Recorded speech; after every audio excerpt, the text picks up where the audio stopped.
Hey, good morning, everyone. Grace and peace. Welcome to Find the Intersection. My name is Paul Dezay. Today we're in Jeremiah chapter 4, verses 11 to 12 and 22 to 28. Jeremiah chapter 4, verses 11 to 12 and 22 to 28. If you haven't read those passages, go check them out in a couple different translations and then come back and let's chat about it a little bit.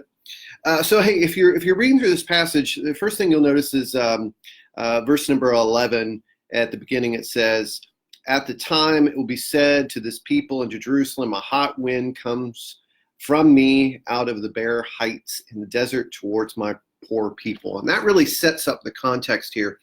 So remember, Jeremiah is the weeping prophet. He's crying as he says this because he's one of the people. He sees where their people has gotten to. They've turned away from God. So he shares these things with tears in his eyes.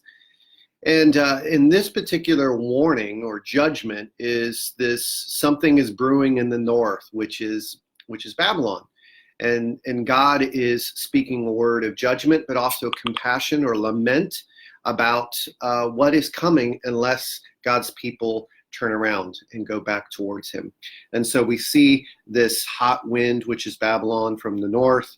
And then it says, "My poor people," which really speaks to the compassion that God has towards his people, even though they're turning away, and even though he sees what's coming, he has compassion. This poor people is this poor in spirit. It's the poor in judgment. They're broken people, and he sees this and he has compassion on them. He laments of the situation.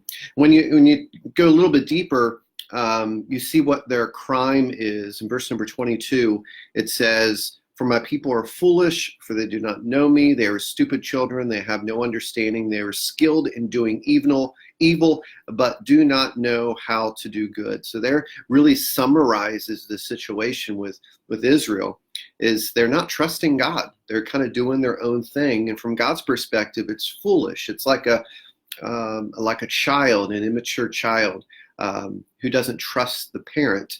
Here we see God being completely trustworthy and faithful to Israel throughout the years, and the kids are kind of doing their own thing. So that's the crime. And then you take a look, and this is what's fascinating, starting in verse number 23, really through the end of it, is God is looking on, right? He says, "I looked on to the earth, and lo, it was waste and void, into the heavens, and they had no light. I looked on to the mountains. I looked on, I looked on, I looked on." In other words, God, out of his judgment, is watching all of this happen. But he, because he gave us free will out of love, stands by and watches us get what we want. And that's a hard thing for a parent to do. It's a hard thing for God to do, because woven within this passage is compassion. It breaks God's heart, just like Jeremiah has tears in his eye. God has tears in his eye as he sees what the people are doing to themselves. They're killing themselves. And Babylon comes and does what Babylon does. Like all Babylons, like all empires, they take over through violence. And because Israel hasn't gone the way of Yahweh, they get what they want, which is they're conquered. They live according to violence, and they will face violence.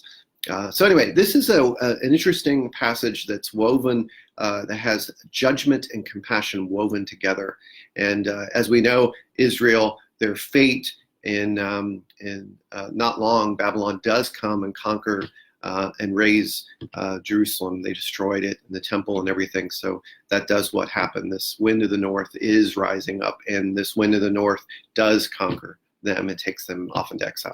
All right, that's what I got. If you would share your thoughts in the comments below. And hey, we'll be back tomorrow to talk about Psalm 14. If you're in Muncie, I invite you tonight to 7 o'clock Bible study here at the South Side. I'm going to be teaching and walking through these 4 passages. It'll be a great conversation. So 7 o'clock tonight. Hey, see everyone. Grace and peace.